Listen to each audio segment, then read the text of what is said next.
Mettre en place une stratégie grosse, elle est simple parce qu'on n'utilise pas plusieurs canaux d'acquisition. Donc, une stratégie de base que vous pouvez mettre en place pour n'importe quel business digital en l'occurrence, attention.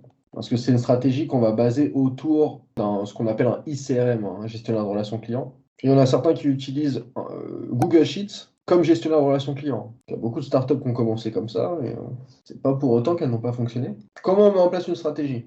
Je vais prendre mes personas. Disons qu'on part de zéro. On vient de créer notre première version de notre produit. Il faut qu'on la pousse. Au départ, on a fait notre petite étude de marché. On se dit, ouais, bon, ça va fonctionner chez telle personne, telle personne, telle personne. Donc, phase de ciblage, c'est la réponse à la question qui sont nos clients. Soit vous avez déjà eu des clients, et là, c'est quand même facile d'y répondre. Soit vous n'avez jamais eu de clients, et là, c'est plus complexe. Et c'est là qu'on va être en mode proto-persona.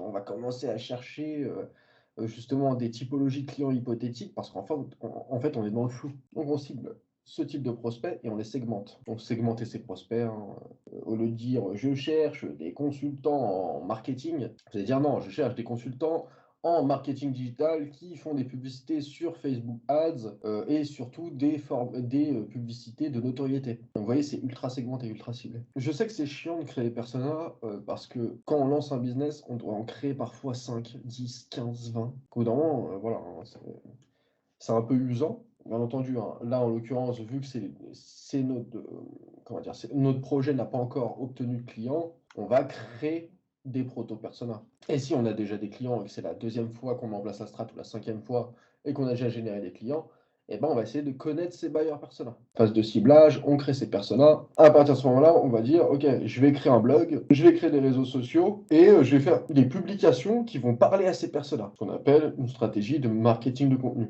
Grâce à ça, ça me génère des leads, ça me génère des prospects, des abonnés par exemple.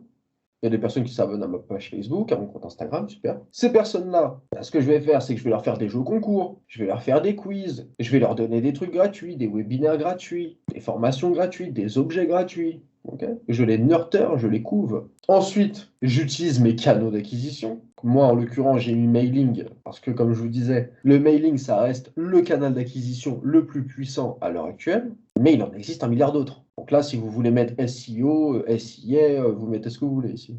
Influence marketing ou autre. Même radio, télé, bref. On passe à la phase de test. Donc, bien entendu, quand on a fait tout ça, quand on arrive à la phase de test, on a déjà nos méthodes ICE, PI, BRASS qui ont déjà été créées.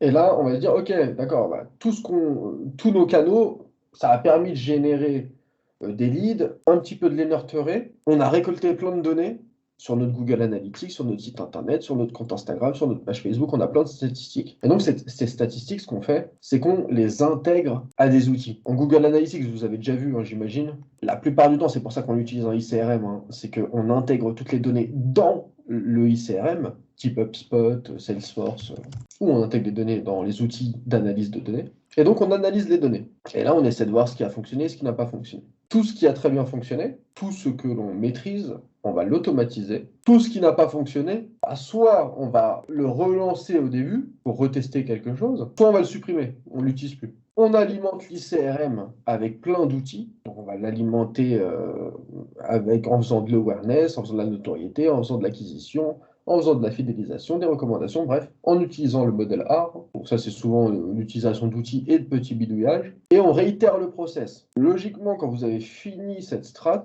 vous avez beaucoup plus de données, d'informations qu'au début de cette strat. Ce qui permet de tirer des conclusions et de se dire, ok, tout ça, ça a fonctionné, je le garde, tout ça, ça n'a pas fonctionné, je le vire. En fin de compte, la persona que j'ai visée, c'est pas celle que j'ai visée qui rapporte le plus d'argent, c'est celle-ci. Donc, je vais réitérer le process et je vais partir sur une nouvelle persona. Et après, c'est reparti. Marketing de contenu, on génère les leads, on les nurture, on utilise les canaux d'acquisition, on teste tout ça, que ce soit les grosses hacks et les canaux, on intègre les données, on les analyse, on automatise, on alimente les CRM et on réitère le process. Et ça, on peut le faire à l'infini.